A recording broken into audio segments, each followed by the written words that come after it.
a gente, só recapitulando, e eu vou prosseguir, eu mandei aí a continuação da matéria para vocês. Obrigada aí, César, Sara, Andressa, mandei para vocês todos, tá? Vejam, a gente estava falando na aula passada perfeito, Gabriela. Nós estávamos falando das empresas públicas e das sociedades de economia mista, e nós falamos que existem, ambas são, ou seja, semelhanças entre elas, ambas são pessoas jurídicas de direito privado, ambas podem tanto explorar a atividade econômica como prestar um serviço público, tá? Mas a gente fez essa distinção justamente porque se elas explorarem uma atividade econômica, como o Banco do Brasil, como a Caixa Econômica, elas não possuem privilégios, elas não podem ter nenhum privilégio, certo? Em ambos os casos. Ou seja, elas têm as mesmas obrigações comerciais, trabalhistas, tributárias que os concorrentes. No caso do Banco do Brasil e da Caixa, que os demais bancos privados concorrentes, tá? A gente também discutiu que, mesmo para trabalhar nelas, é necessário concurso, o sujeito será um empregado público e não um servidor público, tanto para trabalhar no Banco do Brasil como na Caixa, qualquer empresa pública ou sociedade de economia mista exploradora de atividade econômica. Então, o empregado público ele é seletista, vem de CLT mesmo, os direitos, as obrigações dele estão na CLT, não num estatuto dos servidores, ele não é servidor. E, além disso, elas possuem uma responsabilidade, obviamente, elas que respondem pelos danos que elas ocasionam, por exemplo, aos correntistas, né? Você não vai processar a União e o Banco do Brasil, você vai processar o Banco do Brasil. Mas a gente viu que também existem empresas públicas e sociedades de economia mista prestadoras de serviço. Mesmo elas sendo pessoas jurídicas de direito privado, por estarem prestando um serviço, a gente viu que a doutrina, a jurisprudência dá um tratamento diferente para elas. Então, elas conseguem ser alcançadas como os Correios ainda, né, gente, que estão falando em privatização, né? Os Correios ainda cabem no nosso exemplo. Por ser empresa pública, ele tem conseguido a imunidade tributária, a gente sabe que ele vai para a justiça discutir esse direito, porque ele diz, olha, eu sou pessoa jurídica de direito privado, mas eu presto um serviço como uma autarquia, e a doutrina é bem majoritária nesse sentido, de que ele pode ser alcançado pela imunidade tributária e até pela impenhorabilidade de seus bens, quando presta um serviço, por força do princípio da continuidade. Mas quando eles prestam serviço, tanto empresa pública como sociedade de economia mista, quando prestam serviço, a sua responsabilidade não é subjetiva, é objetiva.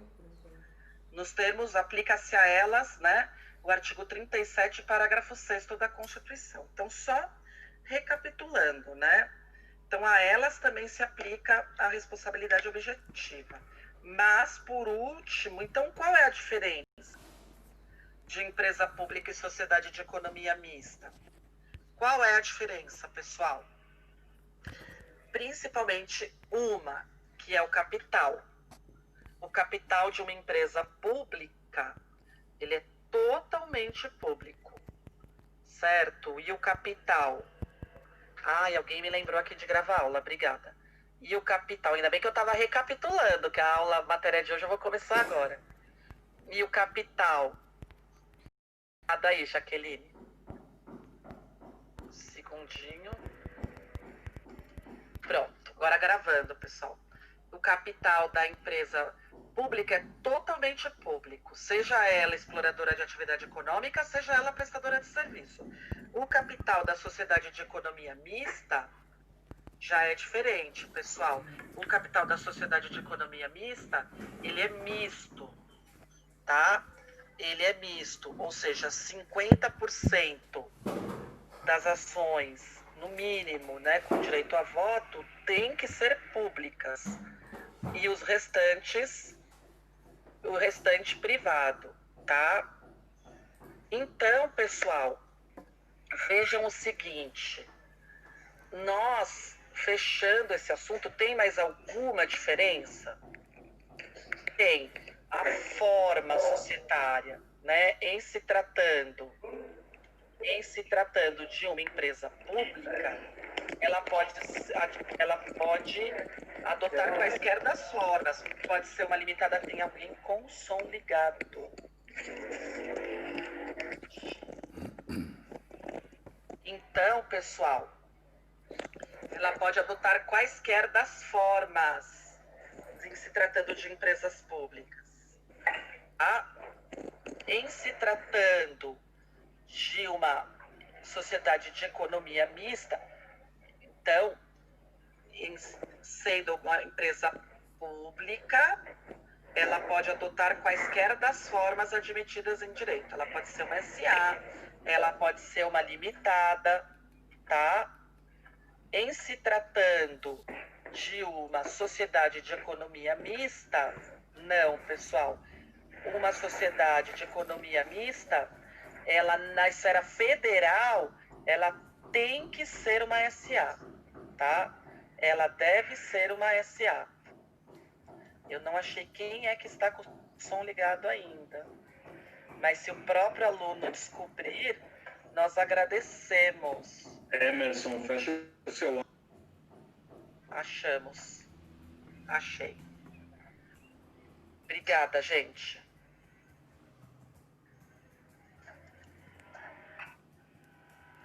Vejam, no caso, agora vamos continuar. Na esfera estadual, não, Marjorie. Na esfera estadual, a sociedade de economia mista pode adotar quaisquer das formas, na municipal também. É na esfera federal essa exigência, tá bom? Pessoal, prosseguindo, tá? Vamos lá, a gente mandou mais material aí para vocês. E tá aqui, ó. A gente vai começar a falar de ato administrativo, tá? Os atos administrativos a gente vai falar de conceito, elementos do ato administrativo, são 5 elementos, atributos que são privilégios do ato. Vamos prosseguir aí até onde nós conseguirmos hoje, tá? Se der tempo, ainda a gente fala de ato vinculado, ato discricionário, vamos até nós conseguirmos aí. Gente, o ato administrativo. Qualquer ato que a administração pratica é considerado ato administrativo? Não, não é qualquer ato que a administração pratica que é ato administrativo.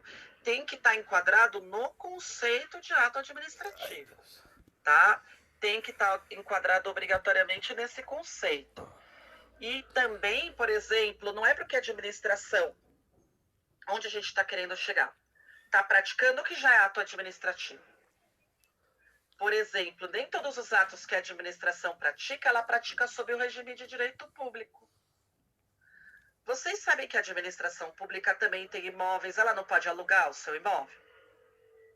E ela, a esse contrato, inclusive, vai aplicar-se a lei de locações. Todas as tratativas aí são regidas pelo direito civil. Ou seja, quando ela está comprando, quando ela está vendendo, sim, há necessidade para ela alienar um bem de, por exemplo, autorização do legislativo, certo? Mas a partir do momento que ela está firmando um contrato regido pelo direito civil, não necessariamente ela não está praticando um ato administrativo. Da mesma forma que, só porque um professor da rede pública está dando aula, aquilo não é ato administrativo. Tá? Um médico da rede pública está atendendo um paciente, isso não é um ato administrativo. Tá? Para ser ato administrativo, a gente coloca aí o conceito do professor Celso Antônio Bandeira de Mello, tá? a gente colocou o conceito do professor Celso Antônio Bandeira de Mello.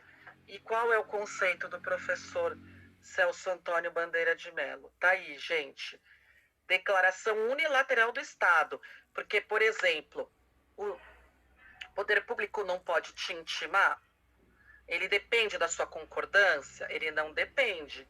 Ele pode emitir uma certidão, ele pode autuar, né? Por exemplo, multar uma pessoa, um veículo. Então, é uma declaração unilateral do Estado que não depende da concordância do particular. O ato administrativo, então, exemplos de atos administrativos, além desses, a expedição de uma licença de funcionamento, a expedição de um alvará de construção, certo? São exemplos de ato administrativo, tá? O lançamento de um tributo, um auto de infração cobrando um tributo com juros e multa, certo? Então, é uma declaração unilateral do Estado no exercício das prerrogativas públicas. Por quê, pessoal? Porque o ato administrativo ele é praticado sob o regime de direito público. Sob o regime de direito público, tá? Então, o que aconteceu? Esse ato administrativo, vocês não vão se esquecer que ele é praticado numa condição em que a administração pública ela age com supremacia, não porque ela é superior, mas aqui no direito público, por que nós falamos em supremacia? Porque os interesses que a administração objetiva, né, cuida são, e esses interesses são públicos, estão acima do interesse. Trata-se o ato administrativo de uma declaração unilateral do Estado no exercício dessas prerrogativas públicas, manifestada mediante comandos concretos complementares à lei ou à própria Constituição. O que o autor, né, o professor Bandeira de Mello, quis dizer aqui? Isso é uma decorrência do princípio da legalidade. A lei não tem que previamente prever um ato para ele poder ser praticado? Então, em consequência do princípio da legalidade, todos os atos administrativos eles estão previstos em lei. Todos eles. Vocês sabem, se não estão previstos em lei, a administração não pode praticar. Foi uma das nossas primeiras aulas, né? Na verdade, praticamente na primeira aula a gente já falou de legalidade. Então, ele tem que estar previsto em lei. Então, quando ele é praticado, ele é um comando, na verdade, complementar à lei. Quando a administração está praticando, sim, ela está praticando em decorrência da lei, tá? Expedidos a título de lhe dar cumprimento. Expedidos a título de dar cumprimento a quê? A lei. A lei. E sujeitos ao controle de legitimidade. E sujeitos ao controle de legitimidade por órgão jurisdicional. Tá? E sujeitos ao controle de legitimidade, por quê? Vocês já sabem. Por quê, pessoal? Porque, exatamente, os atos administrativos sujeitam-se ao controle do Poder Judiciário. Ele sujeita-se ao controle do Judiciário, tá? Então, o que acontece? O Judiciário, se provocado, pode anular um ato administrativo ilegal. A gente vem falando isso em várias aulas, tá? Não é novidade para vocês. Exatamente, Marjo. Então, gente, desse conceito, né, do professor Celso Antônio Bandeira de Mello, a gente está falando. O que é um ato administrativo? É um ato através do qual a administração, vejam aí, gente, ela pode extinguir direitos, modificar direitos, criar direitos, alterar direitos ou obrigações. Ela pode, por exemplo, ela está te empossando porque você passou num concurso, certo? A própria administração, ela está expedindo, como a gente falou, uma licença, um alvará. Ela pode, ao contrário, não estar te criando um direito, ela pode estar extinguindo um direito, ela está cassando o seu alvará, ela está cassando a sua licença, ou você pediu uma alteração da sua licença você tinha um pequeno bar e agora quer funcionar no mesmo local uma pequena mercearia, você pede, né, licença também para funcionar como comércio, ela vai alterar, né, o ato, lógico, mediante os requisitos, né, atendimento dos requisitos previstos na lei, certo? Então, ela está criando direitos, ela está extinguindo direitos, ela pode alterar, modificar esses direitos, ela pode simplesmente declarar certificando. Ela pode, a administração pública, expedir uma certidão, tá? Uma certidão negativa de que o seu imóvel não deve tributos. Ou uma certidão de que você não tem dívidas, né, com a Receita Federal, certo? Então, são todos atos administrativos que produzem efeitos jurídicos. Todos esses exemplos, um ato administrativo produz efeitos jurídicos. Todos esses exemplos, né? Ou seja, é criada uma relação jurídica e o ato produz esses efeitos. Quem pratica, a princípio, é a administração direta, mas pode ser também quem faz às vezes. Por exemplo, uma própria concessionária de serviço público, né? Uma própria concessionária de serviço público, quando ela pode, lógico, não no trato com os fornecedores dela, mas a concessionária no trato com o usuário desse serviço, ou seja, uma coisa é o fornecedor dela, né? Aí ela vai, é outra relação, mas nós, usuários do serviço, quando nós vamos reivindicar, pedir, solicitar, né, algo para uma concessionária de serviço, ela pode muito bem estar praticando um ato administrativo, tá? Vejam, os próprios órgãos da administração indireta. Então, gente, vejam aí, quais são, dentro desse conceito, tá? Ainda faltou aqui, praticado sob o regime de direito público, a gente falou, e manifestada, né, em comandos concretos com o objetivo de cumprimento à lei. Falou. Cumprimento à lei, ou seja, esse ato foi previamente previsto na lei, e em cumprimento à lei, esse ato foi expedido, sujeito ao controle de legalidade do judiciário, que pode, como a gente falou agora há pouco, anular o ato administrativo, tá? Então, os atos que não são atos administrativos, por exemplo, quando a administração ela está firmando contratos regidos pelo direito privado, não é porque ela está praticando esse ato que isso é ato administrativo, não é, tá? Então, se ela está colocando um imóvel dela para alugar, como a gente falou agora há pouco, quando ela está assinando um contrato como locador ou como locatária, ela não está praticando ato administrativo, né? Nem na hipótese de fatos da administração, como a gente deu de exemplo, quando um professor da rede pública está dando aula, quando um médico está por exemplo, fazendo uma cirurgia, um médico da rede pública. Então, não são, tá? Para ser ato administrativo, e para vocês entenderem o que é o ato administrativo, deve haver o quê? A presença desses 5 elementos que a gente vai falar agora, tá? São 5 elementos do ato administrativo. Vejam, no caso de, só interrompendo, do caso as cláusulas exorbitantes, elas estão previstas nos contratos administrativos, mas esses contratos de locação que eu dei de exemplo não são contratos administrativos. Contrato administrativo a gente vai falar, que a gente vai estudar licitação, é próximo tópico, e dos contratos administrativos, eles que contêm cláusulas exorbitantes, né? Eles que contêm cláusulas exorbitantes que permitem que a administração altere um contrato sem a concordância do particular, tá bom?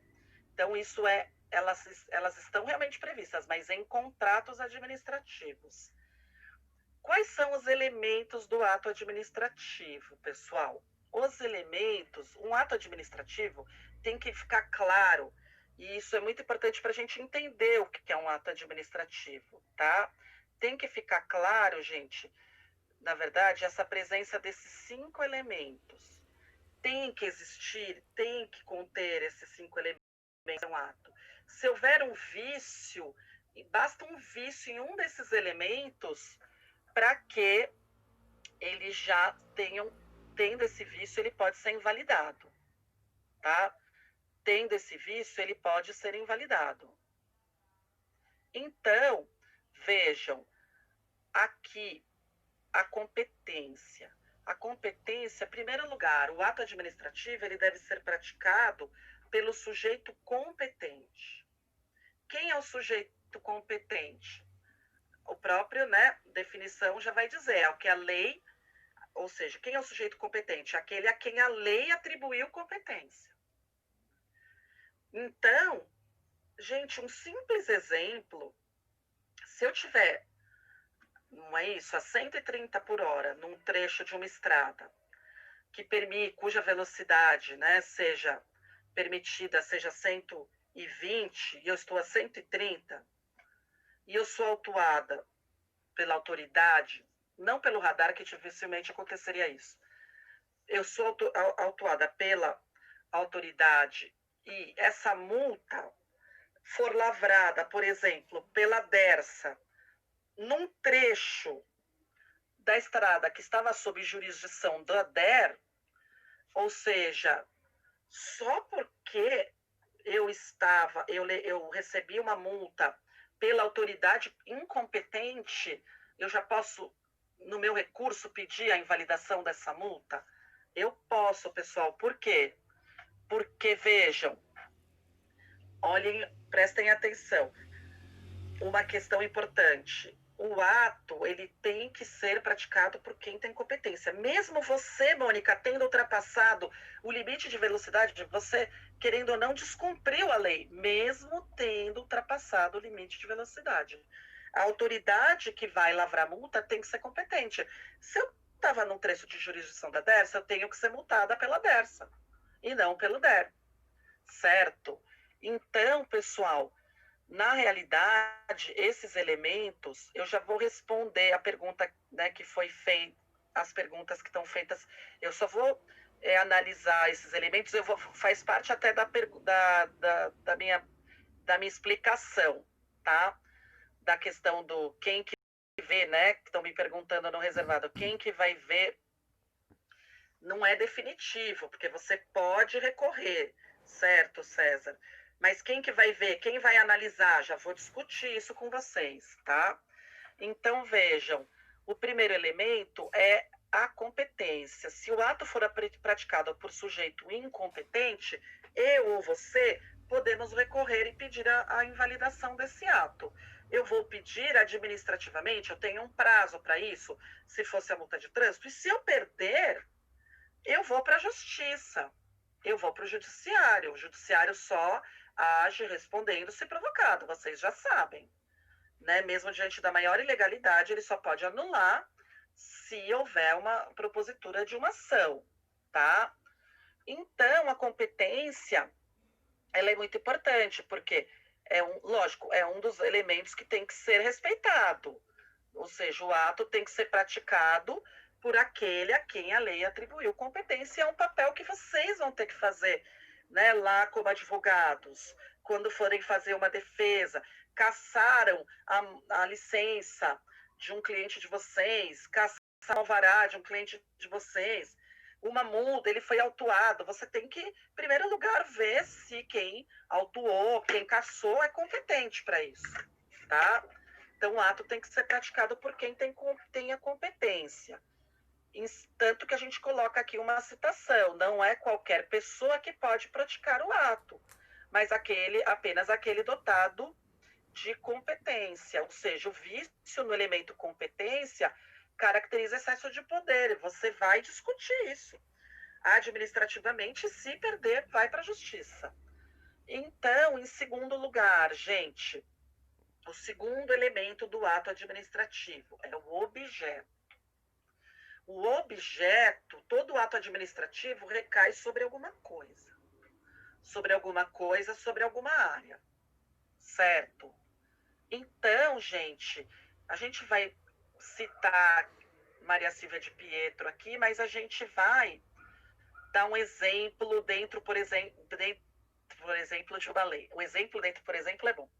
Então, vejam, a professora Maria Silvia, ela diz que o objeto ou conteúdo, como alguns autores chamam, é o efeito jurídico imediato que o ato produz. Vou dar um exemplo para vocês entenderem.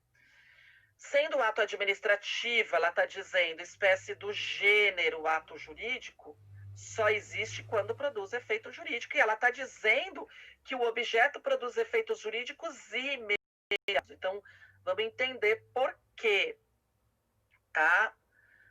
Que efeito jurídico é esse, tá? Que o objeto produz. Pessoal, vamos trabalhar com um exemplo da desapropriação, tá? Na desapropriação, vamos pensar que hoje foi editado um decreto, tá, do executivo, declarando, porque um decreto de desapropriação declara, ok? Uma área que vai ser desapropriada. E a área do meu imóvel está justamente nessa área. A área do meu imóvel está justamente nessa área. A administração pública, gente, até ela desapropriar, meu imóvel está desapropriado? Já? Não está.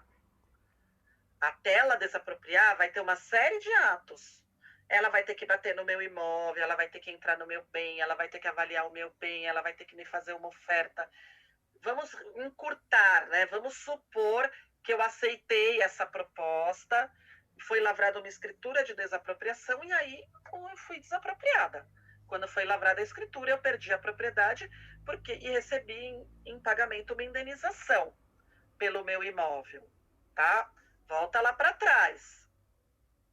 A mera declaração de que a área, né, de que a determinada área do meu bairro vai ser desapropriada, ou seja, nesse caso, quem é o sujeito competente?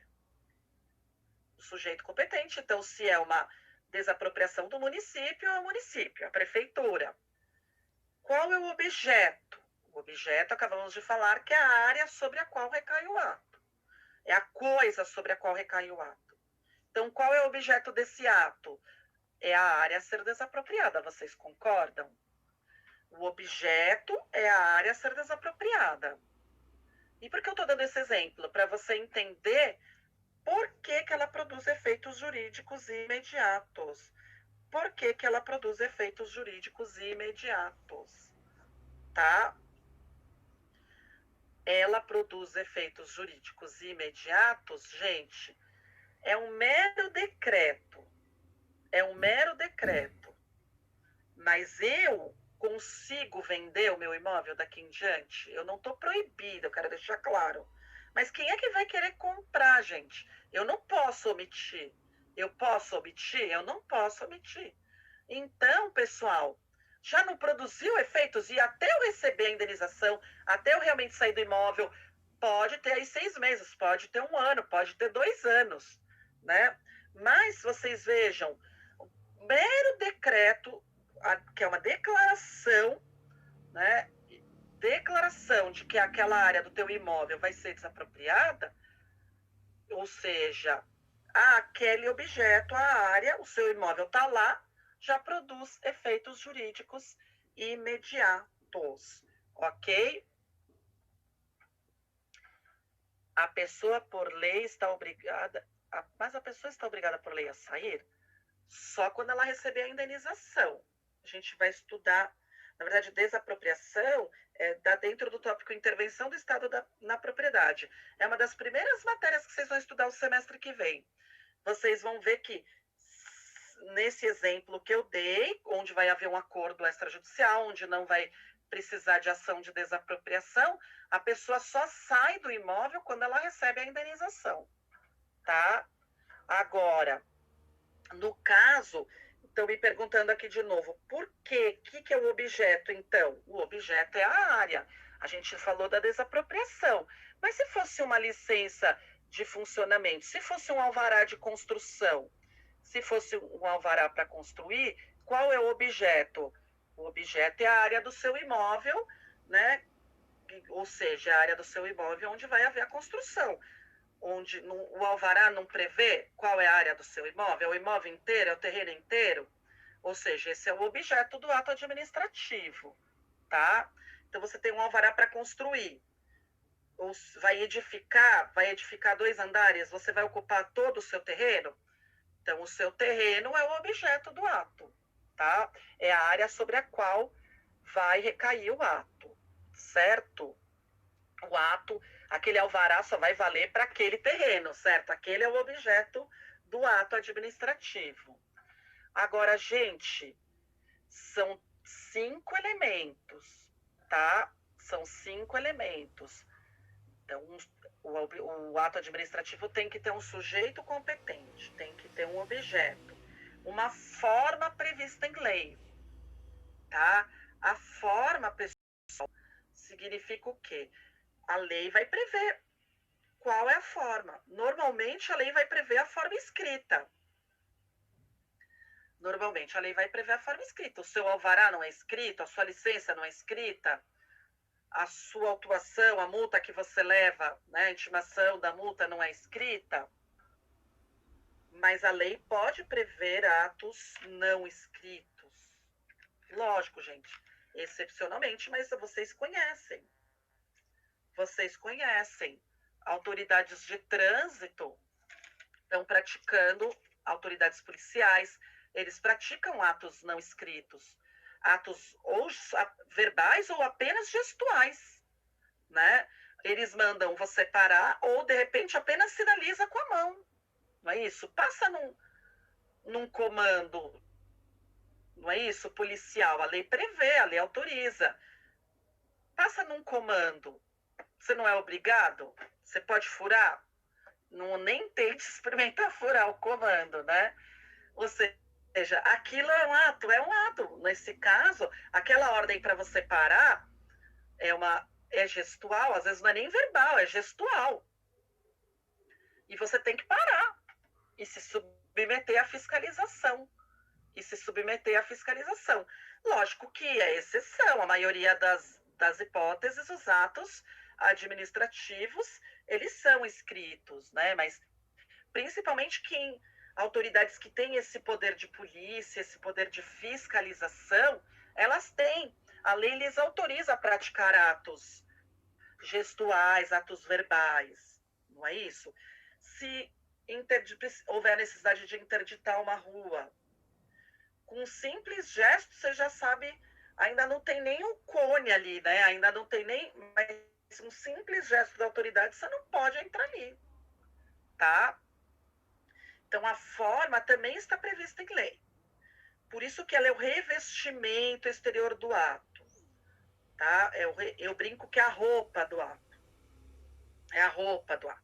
É escrito, não é escrito, se é verbal, se é gestual, está na lei. A lei que prevê como que ele vai ser praticado. Então, vejam, também perguntando se a polícia militar é competente para multar. Sim, eles multam e eles tem previsão na legislação. Por isso, senão todas as multas, né, nós íamos contestar. Tem uma lei específica, tá? Se você só se basear no Código de Trânsito, mas existe legislação específica, tá bom? Pessoal, vejam, aqui o Reginaldo perguntou, quando está previsto em lei... Ah, Reginaldo, nós vamos esclarecer bem isso, viu? É uma pergunta muito importante, porque ele está perguntando se quando o ato está previsto em lei, então aí ele é vinculado. Na verdade, o ato discricionário, Reginaldo, também está previsto em lei. A gente vai encerrar o assunto falando deles, tá? O ato discricionário também está previsto. Ok? Mas vamos chegar lá, a gente vai chegar lá, tá? Então pense, tá? Mas qual é a diferença? Eu vou chegar lá. O ato discricionário também está previsto, mas já vou te dar uma dica. Lá no ato discricionário tem uma margem de liberdade que a lei dá para o administrador, e no ato vinculado a lei não dá essa margem. Ponto. Aí a gente vai chegar lá, tá bom? Pessoal, aí chegamos no motivo, um elemento muito importante, tá?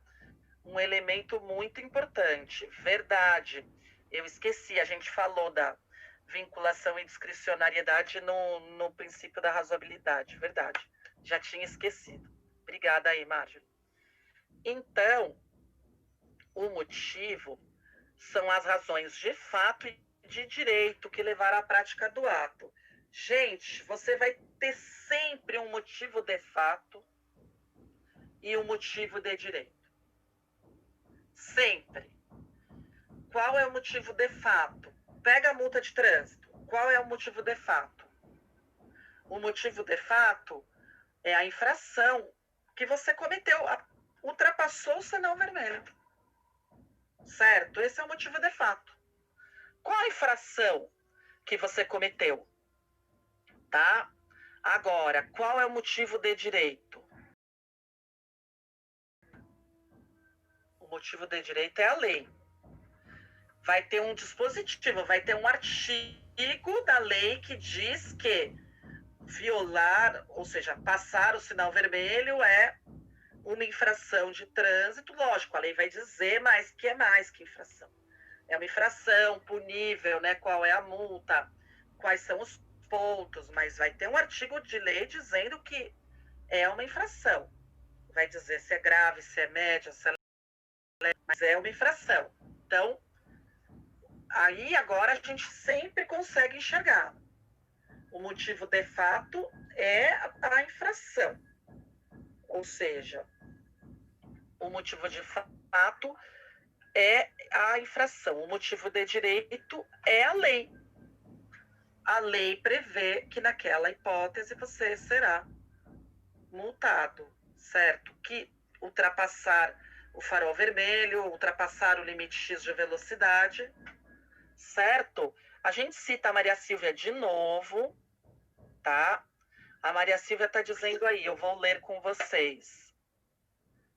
Motivo é o pressuposto de fato e de direito, que serve de fundamento ao ato. Então, quando você é multado, você já reparou? Isso em qualquer ato administrativo. Tá lá, qual é a infração? Tem que estar. Qual é a infração? Depois que vem o artigo de lei que você violou. Qual é o artigo de lei que você violou? Que aí é o motivo de direito, tá? Então, ele é o fundamento do ato administrativo. Ou seja, é o pressuposto de fato e de direito que serve de fundamento. É o pressuposto de direito, é o dispositivo legal. Como a gente falou, é a fundamentação. E é o pressuposto de fato, como o próprio nome indica, conjunto de circunstâncias, de acontecimentos que levaram a administração a praticar um ato. A gente está falando de uma multa de trânsito, mas se você pedir um alvará de construção, como a gente está falando também, uma licença de funcionamento, qual que é o motivo, de fato, para a administração expedir alvará de construção? É o seu próprio pedido, não é o seu próprio pedido? Ou seja, toda a documentação que você está entregando, né? A sua intenção de construir. Então, você não precisa necessariamente estar sendo multado, autuado, né? Só para vocês verem isso. Então, a própria intenção do administrado em construir. Ele vai entregar uma série de documentos para a administração pública. Projeto do engenheiro, né? A planta do imóvel. É o motivo de fato e o motivo de direito. A lei prevê que, se requerida, né, poderá ser concedido esse alvará, né, desde cumpridos os requisitos. Então, esse alvará vai ser expedido conforme artigo de determinada lei, tá? Vai ser expedido conforme o artigo de determinada lei. Bom, aí ela dá o exemplo aí, no ato de punição de um funcionário, tá? Poderia ser um servidor. O motivo é a infração. Não é isso? O motivo é a infração que ele praticou. No tombamento, qual é o motivo? É o valor cultural. Na licença para construir, ela chama de licença, eu chamo de alvará. é o conjunto de requisitos comprovados pelo proprietário, como a gente está falando, para ele construir. Mas, gente, nesses exemplos que ela está dando, existe um motivo de fato e existe um motivo de direito. Né? Existem as razões de fato e existem as razões de direito. Então, um funcionário que vai ser punido, por exemplo, ele vai sofrer um PAD, um processo administrativo disciplinar, tá? Vejam, ele está sendo acusado de uma infração, né? De ter, por exemplo, feito um esquema, cometido uma fraude, ele praticou um ilícito. Essa fraude é o motivo de fato. Por isso está sendo instaurado o PAD. E se ele for condenado nesse processo administrativo disciplinar, a punição que ele terá, que é a demissão, ou de repente uma suspensão, é a lei. A lei prevê, né, que aquele tipo de ilícito ele pode ser suspenso, aquele tipo de ilícito ele tem que ser demitido. É a própria lei. Então não vão se esquecer sempre do motivo de fato e do motivo de direito. Ok? E o último, né, elemento do ato administrativo, como eu falei no início, são 5 elementos. Se houver um vício em um dos elementos, o ato já pode ser invalidado, tá? É a finalidade. A finalidade seria o objetivo que a administração quer alcançar com a prática daquele ato. Qual é o objetivo? O que a administração pretende alcançar com aquele ato? O que ela pretende alcançar? Certo? Então, gente, lá naquele exemplo da desapropriação, eu disse que a área a ser construída, né, a área do meu imóvel, é o objeto. Certo? Volta para aquele exemplo. Mas, gente, a finalidade, qual que é? A área do imóvel é o objeto, porque bem na área do meu imóvel vai ser uma estação de metrô. É o objeto. Mas qual é a finalidade da desapropriação? Essa finalidade nunca, na verdade, ela está sempre, melhor afirmando, né? Ela está sempre relacionada com o interesse público, tá? Ela está sempre relacionada com o interesse público. Então, qual que é a finalidade?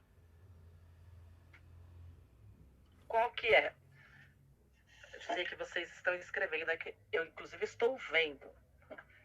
Vejam, gente, só respondendo uma pergunta no reservado aqui que me fizeram. Gente, na desapropriação, vejam, qual é a finalidade? É o interesse público, lógico, mas a finalidade vai ser atingida, né? Vai ser alcançada quando a estação de metrô estiver pronta, não é isso? Não foi desapropriado para construir uma estação de metrô no lugar do meu imóvel? Quando que a finalidade vai ser alcançada? Quando que o fim vai ser alcançado? Quando o interesse público for alcançado. E quando ele vai ser alcançado? Quando estiver inaugurando a estação de metrô. Demora.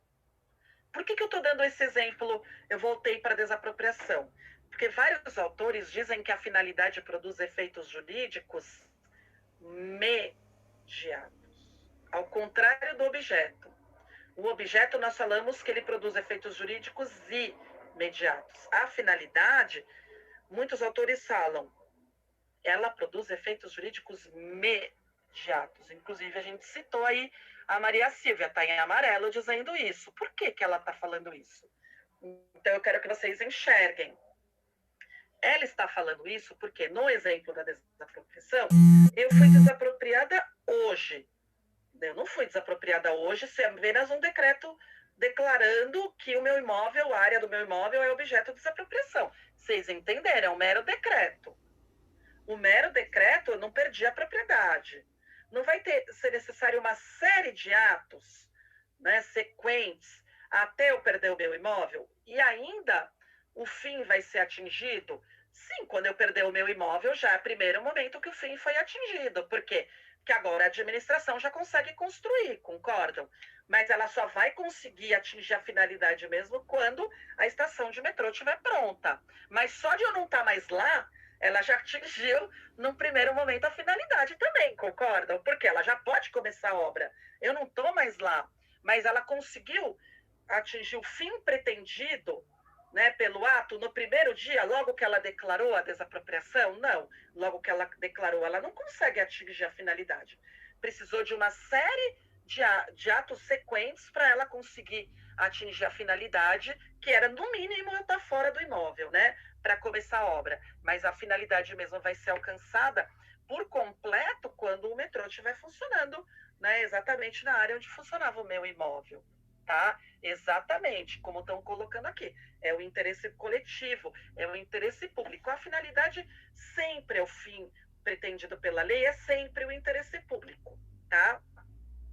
Resta você enxergar que você, muitas vezes, em se tratando de um ato, essa finalidade não é alcançada de imediato, tá? Existe uma série de, às vezes, atos sequentes para conseguir se atingir essa finalidade. Pessoal, até agora a gente falou de 5 elementos do ato administrativo.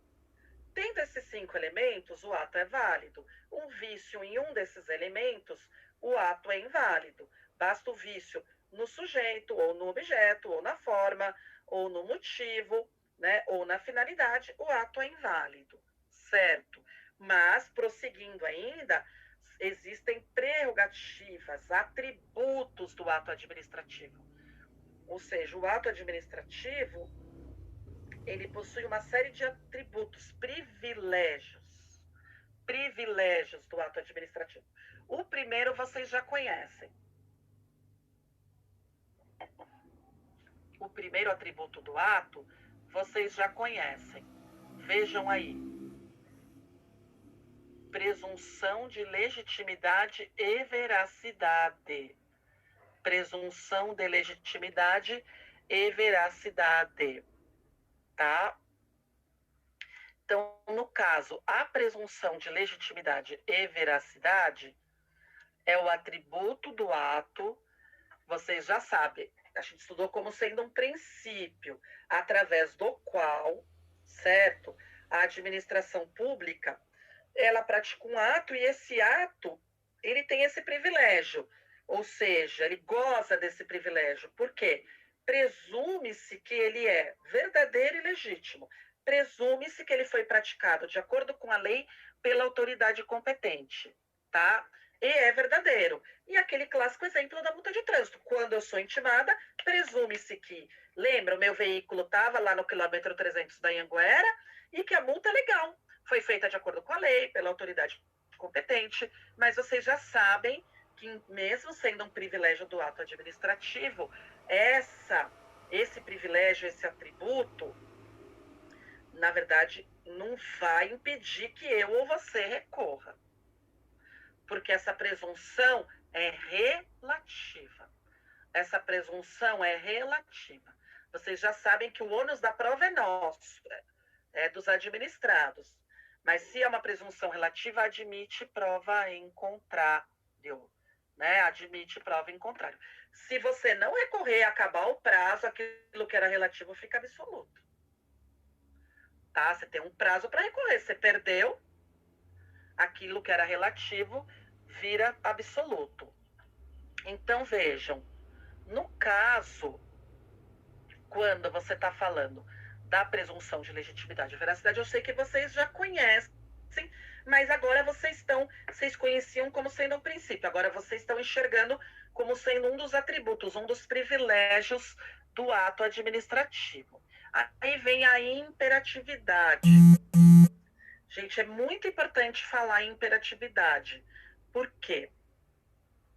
Vamos trabalhar com um exemplo, né? Primeiro vamos ler o conceito da imperatividade, vamos trabalhar com um exemplo onde eu vou falar da imperatividade, da exigibilidade, como alguns autores ainda entendem, da exigibilidade, e da executoriedade, tá? Vejam aí.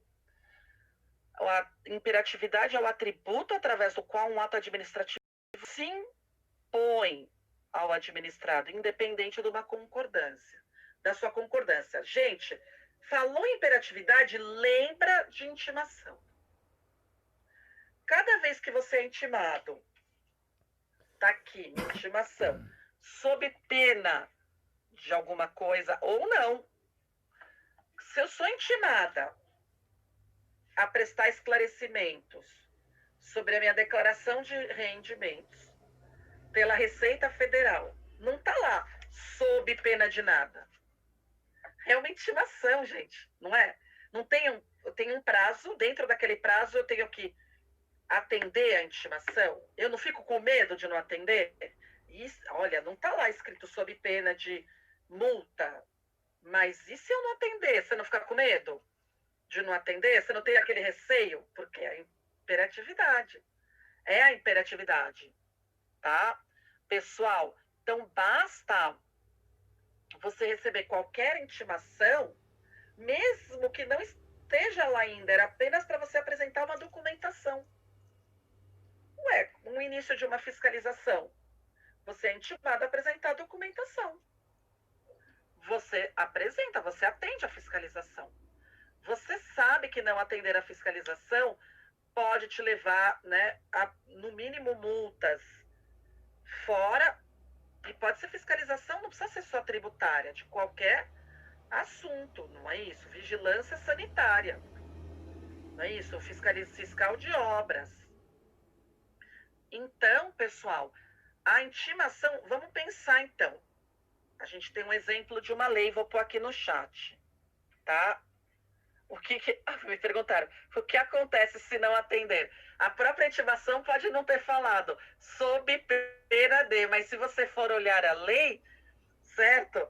Você vai ver que no mínimo tem uma multa, ou tem uma medida mais intensa, como a gente vai mostrar agora, né? O próximo passo é uma medida mais intensa, já que você não atendeu a fiscalização, ok? O pessoal me perguntando, ué, tá bom, eu fiquei curiosa, o que acontece se eu não atender a intimação? Então, vejam, vamos supor, pessoal, que a gente tem uma lei, tá? Tô colocando aqui no chat. A gente tem uma lei. Ela prevê, em primeiro lugar, o quê? Vamos supor um fiscal de obras. Ele vai até a obra, e em caso de irregularidade, uma pequena irregularidade, tá? Uma pequena irregularidade, ele pode intimar o proprietário a demolir um pedacinho ali da obra, certo? Uma pequena demolição, dentro de um prazo, tá? É uma mera intimação. E o fiscal vai dar um prazo. Decorrido esse prazo, o fiscal vai voltar na obra. Ele vai voltar na obra e percebendo que ele foi ignorado, né? Que a intimação, em que pese a intimação, não houve a demolição daquele pequeno, né? Muro, vamos pensar assim, tá? Ele vai agora intimar o proprietário do imóvel a pagar uma multa e vai dar um prazo, tá? Outro prazo para ele demolir. Não a casa inteira, é uma pequena irregularidade, certo? E aí, acabou o prazo, o proprietário pagou a multa e não demoliu, certo? Ele pode chegar lá agora e fazer o quê, gente? A lei prevê embargar a obra. Vocês concordam? Teve uma escadinha. Agora, ou eu vou pôr aqui, tem situações que ele tem que chegar lá e interditar imediatamente. Não é isso? Interditar imediatamente. Vou explicar o que é embargar. Então, pessoal, pode, eu estou querendo dizer, no primeiro exemplo tem uma escadinha, tá? E no segundo exemplo não vai ter escadinha. O fiscal vai chegar lá e já vai interditar. Por que no primeiro exemplo tem uma escadinha? E quem é o intérprete da lei é o fiscal. A gente já tinha falado disso quando a gente estava estudando os princípios. Ele é um intérprete da lei, né? E a lei está lá, não está prevendo que ele pode intimar o proprietário, multar o proprietário ou embargar. Embargar é uma medida mais extrema. É uma medida mais extrema. Você não pode entrar no teu imóvel se estiver embargado até você regularizar, você não pode mais utilizar o imóvel, tá? Você tem que regularizá-lo junto à fiscalização. Então, por exemplo, a fiscalização, você não pode fazer mais nada, não pode dar continuidade na obra, fazer mais nada enquanto você não regularizar o que o fiscal, ou seja, te determinou, demolir lá aquele pequeno pedaço, ok, pessoal? Então, é uma medida mais extrema embargar a obra, certo? Do que meramente intimar para o próprio proprietário demolir aquele pequeno pedacinho. Gente, então vamos lá. Quando você está sendo intimado, vocês já sabem que isso é a imperatividade. Por que uma pequena irregularidade? Eu estou falando uma pequena irregularidade porque eu vou dar outro exemplo. Se o fiscal chegou lá e o seu imóvel está oferecendo perigo, está à beira de desabar, ele não vai te dar as 3 chances. Ele vai chegar lá e já vai interditar. Tá bom? Ele vai chegar lá e ele já vai interditar de cara. Certo? Não vai dar tempo de te intimar, não vai dar tempo de esperar você pagar uma multa, tá? Por isso que eu estou dizendo que é uma pequena irregularidade. Ok, gente? Então, vejam, eu falo do trabalho de novo aqui no final da aula, tá bom, gente? Vejam, agora a gente está falando que a lei, quando ela está prevendo que o fiscal pode te intimar, que isso é imperatividade, tá? Isso é a imperatividade. Só que quando o fiscal voltou lá para te multar, tá aqui dentro da autoexecutoriedade, não tem a exigibilidade que a gente está falando? Aqui dentro do C da autoexecutoriedade não tem a exigibilidade? Então, a exigibilidade é a multa, pessoal. O que é a exigibilidade? A exigibilidade é um atributo onde a administração está exigindo uma obrigação que ela te impôs anteriormente, tá? Na exigibilidade, então a multa é exigibilidade porque ela está exigindo o que ela te impôs anteriormente. Ela não te impôs que você demolisse aquele pequeno pedaço? Você não demoliu, ela vai te multar. Então ela está usando uma medida mais forte, não a mais, mas mais intensa. Para quê? Para te forçar a cumprir a lei. Para te forçar a cumprir a lei, tá? Então, a exigibilidade, no caso, é a multa. Agora, a executoriedade é o embargo da obra, tá? A executoriedade é o embargo da obra. Olha aqui, gente, eu tô falando de executoriedade e vou explicar a diferença para a autoexecutoriedade, tá? A executoriedade, a administração utiliza meios diretos de coerção para obrigar materialmente o administrado a cumprir a obrigação, tá? Meios diretos, ou seja, eu vou embargar, porque senão você não vai demolir aquele negócio, não é isso? Enquanto eu não embargo, você não vai fazer. Eu te dei 2 chances. Eu te intimei, você não fez. Eu te multei, você não fez, eu vou fazer. E o embargo está previsto na lei. Ele não está agindo com excesso. A lei prevê. A lei permite. Tá?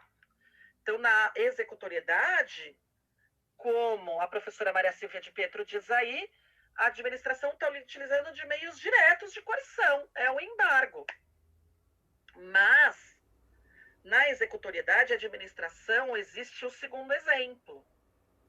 No segundo exemplo, quando há risco, quando há perigo, não há tempo, ela nem pode te intimar, te multar, não dá, porque se cair, ela vai ser responsabilizada.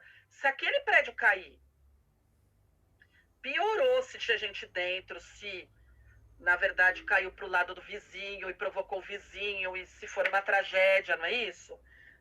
Cada vez que acontece uma tragédia, não perguntam, teve fiscalização? Quando que o fiscal foi? Foi e não viu? Foi semana passada e não viu?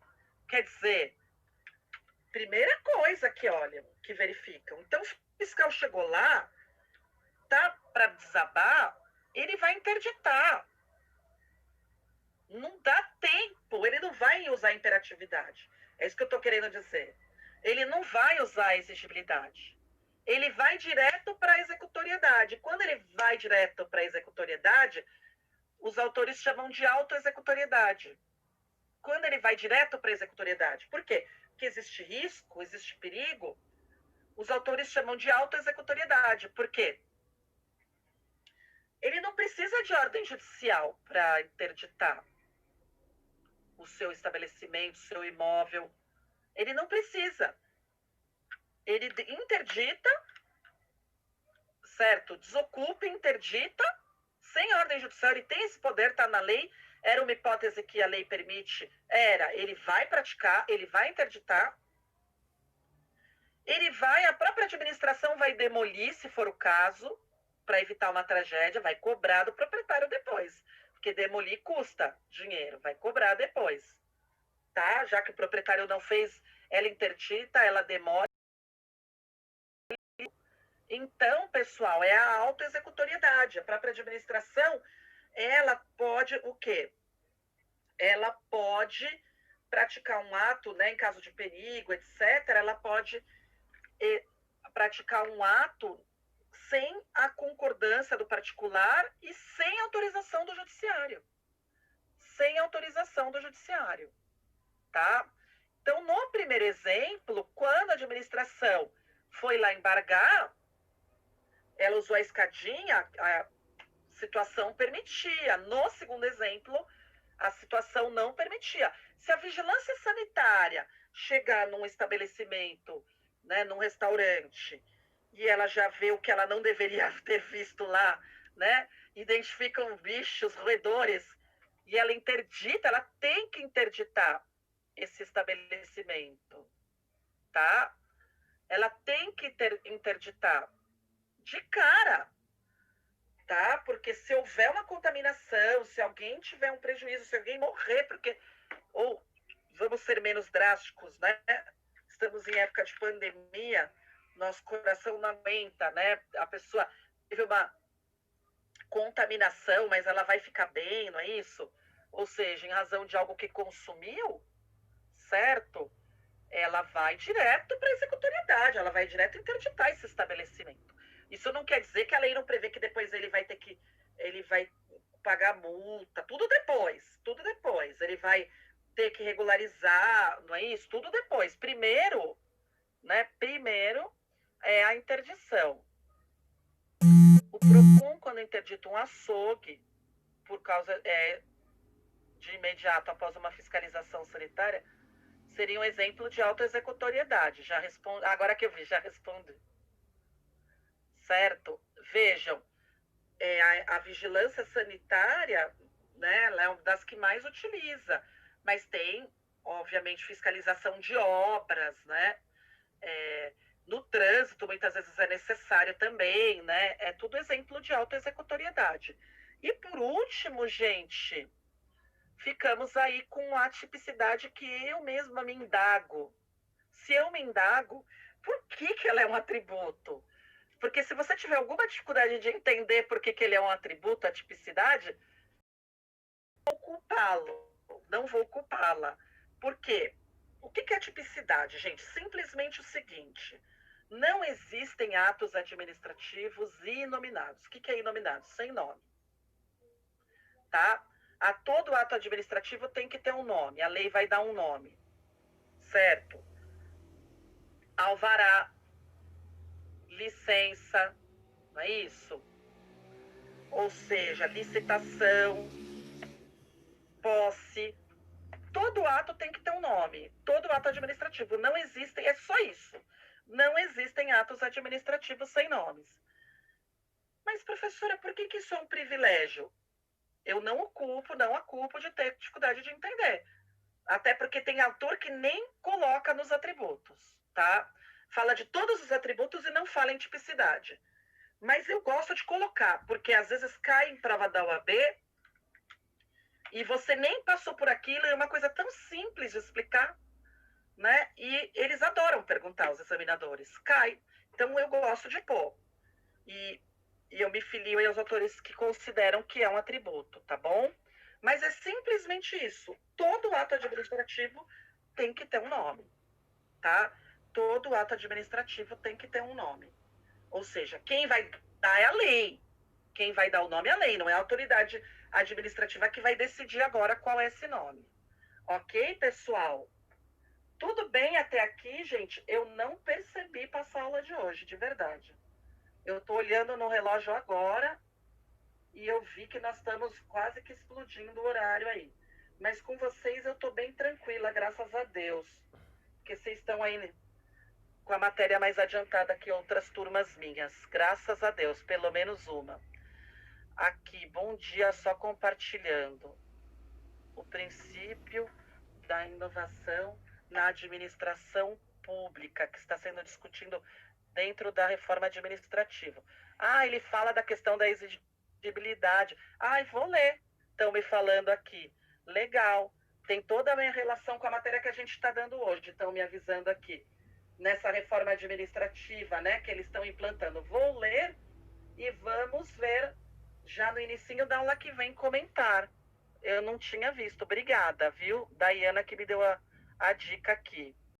Todo ato administrativo tem que ter um nome? Exatamente. Quem vai dar o nome? Quem vai dar o nome para esse ato é a lei, ok, gente? Que bom, compartilharam aqui a reportagem. Já vou salvar aqui antes da gente sair, senão eu perco o chat também. Obrigada. A resposta da atividade, gente. Vocês chegaram a qual conclusão? Vocês chegaram, muito obrigada, Carlos. Qual conclusão? As empresas públicas e sociedades de economia mista, vamos separá-las, que exploram uma atividade econômica, podem sofrer falência? As que exploram uma atividade econômica podem sofrer falência? E as que prestam serviço público, aí piorou, né? E as que prestam serviço público, foi difícil chegar à conclusão. Nenhuma das duas são pessoas jurídicas de direito privado. Nenhuma das duas sofrem falência. Alguém discordou? Alguém entendeu que por conta da análise... Ótimo, Laura. Viram uma decisão do Supremo. Nenhuma das duas. É muito questionável, né? A Marjorie encontrou 3 entendimentos. O Supremo ainda não decidiu em definitivo.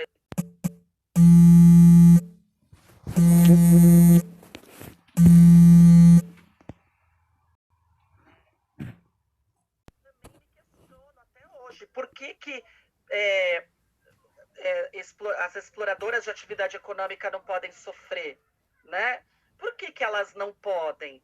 Se elas têm o mesmo tratamento, né? Que as mesmas obrigações civis, as mesmas obrigações tributárias, trabalhistas e comerciais, está na Constituição, não é isso? Pelo menos as que exploram atividade econômica. As que prestam serviço público, eu entendo, porque a gente tem aquela linha de raciocínio, tem o princípio da continuidade, não é isso? Ou seja, a gente... Então, na verdade, eu vejo que tem uma divergência, mas tem uma tendência, né? Tem uma tendência a que as empresas públicas e sociedades de economia mista que exploram atividade econômica, há uma tendência de que elas também não sofram falência. Mas eu me intrigo, eu não concordo muito, tá? Mas é uma opinião aí, vocês, né? Vocês sabem que eu fiz vocês pesquisarem de propósito, porque quando eu chego falando que tem posicionamento favorável à empresa pública e sociedade de economia mista exploradora de atividade econômica, tem posicionamento favorável a elas não responderem falência por causa da lei de falências, né? Por causa da lei de falências que previu expressamente, né? Mas tem divergência, porque tem quem entenda que a lei de falências está falando da empresa pública ou sociedade de economia mista prestadora de serviço. Mas como não foi claro, né? Como não foi claro, então há muita divergência aí. Mas ela pende para não responder, né? A empresa pública e sociedade de economia mista. aqui, a maioria das teses dizem que não tem falência. É verdade, eu discordei, pois a Constituição equipara as empresas que praticam a atividade econômica às empresas mercantis. Verdade, mas quando se trata de prestadores, isso não é verdade. É o meu entendimento. Eu sei que está lá na lei que vocês colocaram aí agora, 11.101 de 2005. Ela excluiu expressamente as empresas públicas e sociedades de economia mista, mas ela não fez, ela já excluiu direto, né? Mas há uma interpretação desse artigo para aqueles que ainda tentam sustentar que ela poderia sofrer, dizendo que só pode ela se tratar das empresas públicas, sociedades de economia mista, prestadoras de serviços, tá? Não enviei, fiquei na dúvida disso. Enviem, tá? Enviem. É loucura esse mundo. Explicar isso, eu só consigo que vocês entendam e concordem. Quando eu falo assim, gente, elas não sofrem, tá na lei, depois de tudo que a gente explica, dá uma intriga. Ou seja, aí eu faço vocês pesquisarem para vocês verem com seus próprios olhos, né? Para vocês verem. Eu divido. Como eu não aceito muito, eu divido com vocês isso, né? Mas é isso aí, gente. Obrigada aí, viu, gente? Brigadão pela atenção de sempre, tá bom? Marjorie e Leonilda, beijão aí para vocês, viu? Obrigada mesmo. Vamos lá, gente, continuando. E boa aula aí. Ah, não, boa aula para mim, né? Que vocês estão livres agora. Tá bom, gente? Beijão aí. Boa semana para todo mundo. Até terça-feira, se Deus quiser, estaremos